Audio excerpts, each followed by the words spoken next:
Antes de começarmos, quero deixar um aviso importante. Este vídeo contém descrições de abuso físico e psicológico extremo e pode ser muito perturbador para algumas pessoas.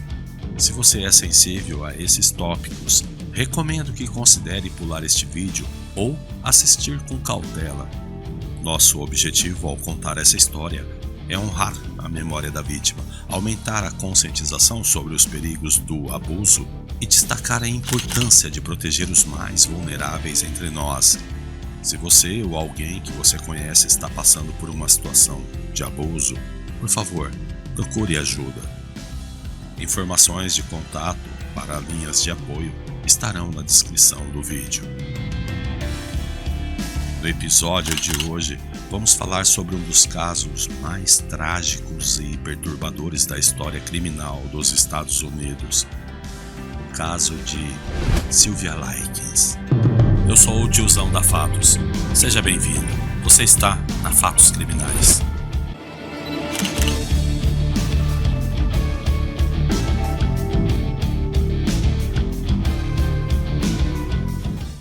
Outubro, 1965.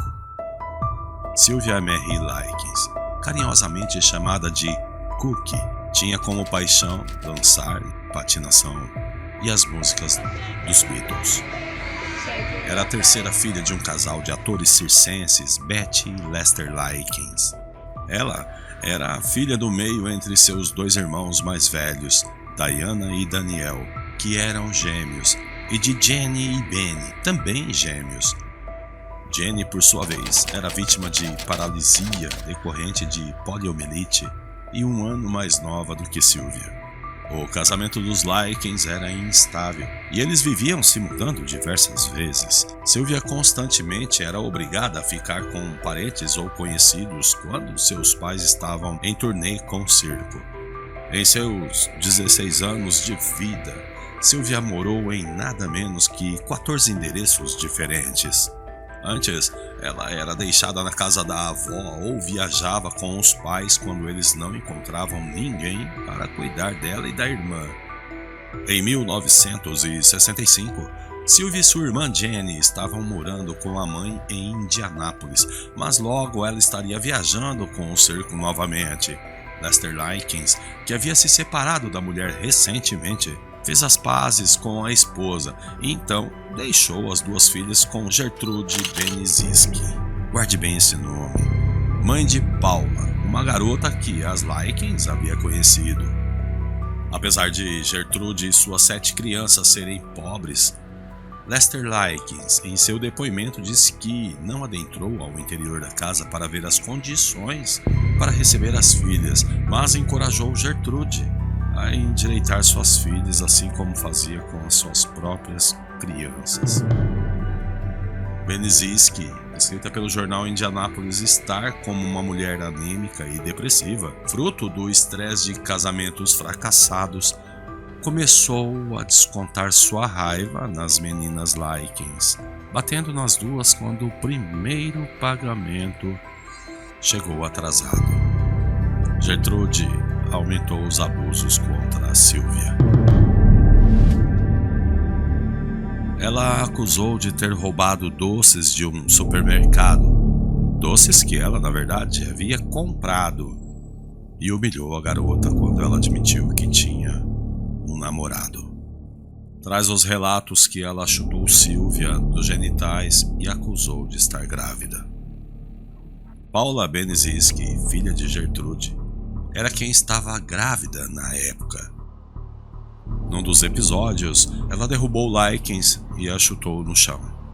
No julgamento, foi provado, em contrapartida da defesa de Benizinski, que Sylvia nunca ficou grávida. Agosto, 1965. Phyllis e Raymond Vermillion se mudaram ao lado da família Benizinski e imediatamente notaram abuso e violência contra Likens. No entanto, eles não avisaram as autoridades sem qualquer preocupação. Sylvia Likens foi acusada de fazer fofoca no colégio sobre Stephanie e Paula, acusando-as de serem prostitutas. Este foi supostamente o motivo do namorado de Stephanie, Coy Hobart, atacar Sylvia fisicamente. Benzinski também acusou Likens de ser uma prostituta e dava sermões sobre a podridão, sujeira de prostitutas e mulheres em geral, como se Paula fosse imaculada e a suja fosse mesmo a Sylvia Likens. Durante esse tempo, Sylvia Likens roubou uma roupa de academia da escola, mesmo ela não podendo ir nas aulas de educação física, mas Benzinski encontrou a roupa e arrancou dela a confissão, espancando-a e queimando-a com pontas de cigarros, e essa prática viria a se tornar rotineira. Benzinski começou a encorajar Hobart e outras crianças da vizinhança a atormentar Sylvia Likens, que ficava sem comer quase nada por dias, incluindo, entre outras coisas, jogá-la pelas escadas, queimando sua pele com cigarros e a fazendo tirar a roupa e forçando a inserir uma garrafa de refrigerante em seu corpo, na frente de garotos da vizinhança. As torturas foram diárias e constantes. Inclusive, Jenny foi também forçada a bater na irmã, e dia após dia cresciam os maltratos contra Sylvia. E eram assistidos por diversas crianças vizinhas que se divertiam ao espancar e abusar de Sylvia, todos encorajados por Gertrude. Após isso, Gertrude começou a agredir Sylvia frequentemente, até que a garota foi retirada da escola e não lhe foi mais permitido sair de casa. Quando Sylvia Likens urinou em sua cama, foi trancada no porão da casa e proibida de usar o banheiro. Mais tarde, ela foi obrigada a consumir seu próprio vômito, urina e as fezes espalhadas pelo porão. Nesse período, Benzinski começou a tatuar no dorso de Sylvia a frase "Sou uma prostituta e tenho orgulho disso", com uma agulha aquecida. Como Gertrude não conseguiu terminar a frase, Richard Hobbs a finalizou. Uma vez Jenny Likens conseguiu fazer contato com a irmã mais velha, a Diana, através de uma carta descrevendo os horrores que ela e Sylvia estavam passando. Jenny pediu a Diana que chamasse a polícia. Infelizmente, Diana ignorou a carta, acreditando que ela só estava descontente com alguns castigos e estava inventando histórias para poder ir morar com ela. Diana, não muito tempo depois da carta, foi visitar as irmãs. Benzinski se recusou a deixá-la entrar na casa. Diana então se escondeu perto da casa até que ela avistou Jenny lá fora e se aproximou dela. Jenny disse à irmã mais velha que ela não podia falar com ela e saiu correndo. Preocupada, Diana chamou o serviço social, contando que Benzinski disse que Sylvia Likens tinha sido enxotada da casa por ser uma prostituta imunda e que desde então ela não havia voltado. Quando um assistente social apareceu na casa de Benzinski e perguntou sobre Sylvia, Benzinski mandou Jenny mentir para o assistente social sobre onde Sylvia estava, ameaçando fazer o que ela fazia com Sylvia se ela não mentisse. Apavorada com o que Benzinski poderia fazer com ela se contasse a verdade, Jenny disse ao assistente que Sylvia havia fugido. O assistente social voltou ao escritório, onde preencheu as papeladas dizendo que não era preciso mais visitas na casa de Benzinski. Sylvia tentou fugir poucos dias antes da sua morte, após ouvir um plano de Benzinski em deixá-la morrer em um depósito das redondezas. Todavia, Sylvia foi pega por Gertrude logo na porta, sendo como punição amarrada no porão onde comeu somente biscoitos secos. Devido às torturas na região genital, Sylvia ficou incontinente e passou a ser trancada no porão. Na maioria das vezes, Sylvia era obrigada a ficar nua e com fome. Gertrude a levava para o lavatório, onde a banhava com água fervendo e tratava suas feridas com sal. 2 dias mais tarde, Gertrude tentou surrá-la com uma pá, mas ao tentar acertá-la, errou e acabou acertando a si própria. Vendo isso, então, Coy Hubert espancou Sylvia com um cabo de vassoura. Ele bateu diretamente na cabeça da menina até ela perder a consciência. 26 de outubro de 1965. Após múltiplas escoriações, ela morreu de hemorragia cerebral, segundo o relatório médico.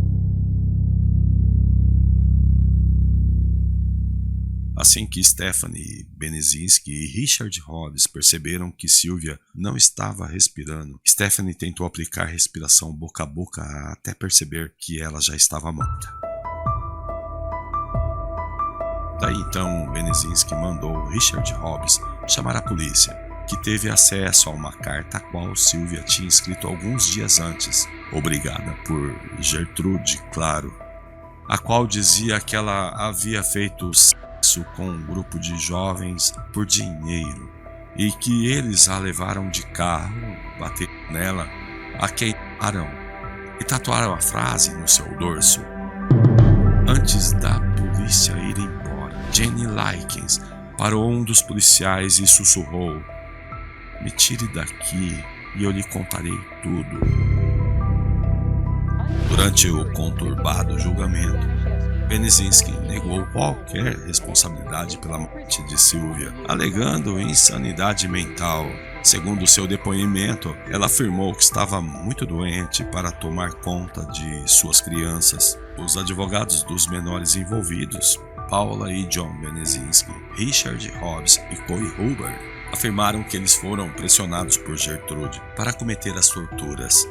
Quando Mary Benezinski, a filha de 11 anos de Gertrude, foi convocada como testemunha de defesa, ela mudou o discurso e admitiu que havia sido forçada pela mãe para aquecer o alfinete com o qual Hobbs tatuou na pele de Sylvia Likens e que havia visto a mãe agredir Sylvia no porão. 19 de maio de 1966.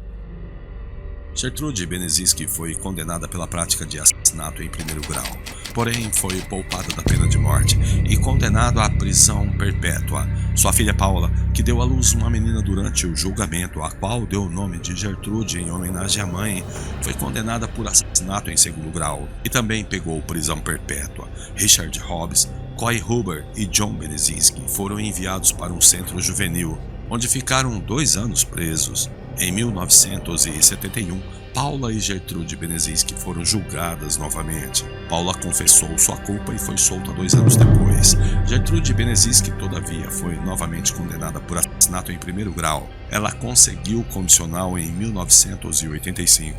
Apesar da indignação pública de pedidos contra sua libertação, uma petição com mais de 4.000 assinaturas contra a liberdade de Benezinski foi apresentada. Jenny Likens também se manifestou contra em um programa de TV, mas de nada adiantou. Na cadeia, Benezinski realizou trabalhos como costureira e teve contato com todas as companheiras de cela, que a chamavam pelo apelido de Mãe. Além de torturadora e assassina, Gertrude também era tida como pedófila, mas pouco pode-se provar sobre isso. Gertrude Benezinski mudou seu nome para Nadine Van Fossa, nome de solteiro, e se mudou para Iowa, onde morreu de câncer no pulmão no dia 16 de junho do ano de 1990. Traz que Jenny Likens, que estava casada e morando em Back Grove, na Indiana, viu o obituário de Gertrude no jornal e escreveu para sua mãe uma carta. Boas notícias, a maldita Gertrude morreu. Estou feliz com isso. Jenny Likens morreu de infarto no miocárdio no dia 23 de junho de 2004, com 54 anos. A casa no endereço East New York Street, onde Sylvia foi torturada, ficou abandonada nos 44 anos desde o crime até que foi finalmente demolida no dia 23 de abril de 2009. Richard Hoggs morreu de câncer de pulmão com 21 anos, 4 anos depois de deixar o reformatório. Após o massacre na Westside Middle School, John Benezinski, chamando a si próprio de John Blake, fez uma declaração dizendo que jovens criminosos não são irrecuperáveis, descrevendo como ele conseguiu superar seu passado de crimes. Ele morreu em um hospital de Lancaster, na Pensilvânia, em decorrência de complicações de diabetes, no dia 19 de maio de 2005. Ele estava com 52 anos, sendo casado e pai de 3 filhos. Coy Hubbard, o namorado de Stephanie Benezinski, que usou golpes de judô contra Sylvia, passou a vida saindo e entrando na cadeia, tendo sido acusado tempos depois de assassinar 2 homens. Ele morreu com 56 anos de idade de ataque do coração no dia 23 de junho do ano de 2007. Ele tinha esposas, 5 filhos, 17 netos e um bisneto. Paula Benezinski, que foi presa junto da mãe com 17 anos, foi condenada a 20 anos de prisão. Enquanto presa, deu à luz uma menina, inicialmente chamada Gertrude, que mais tarde foi adotada. Ela realizou uma tentativa fracassada de fuga da prisão no ano de 1971. Em 1972, recebeu condicional e assumiu uma nova identidade. Ela acabou casando e tendo 2 filhos. Últimos indícios afirmam que ela vivia em uma fazenda em Iowa, com relatos recentes afirmando que estava morando na cidade de Marshalltown. No ano de 2012, uma assistente escolar no estado de Iowa foi suspensa da escola de nível médio do distrito. Segundo consta, ela trabalhava no local como professora substituta desde 1996. Após uma denúncia anônima que começou com um rumor postado numa plataforma de rede social, foi denunciado para a polícia que a mulher chamada de Paula Pace era na verdade Paula Benezinski e que queriam que as pessoas soubessem seu passado criminoso. A administração não informou o motivo da suspensão de Pace, mas reuniões foram agendadas para discutir o caso. Após uma investigação, Pace foi demitida pela prefeitura de Conrad.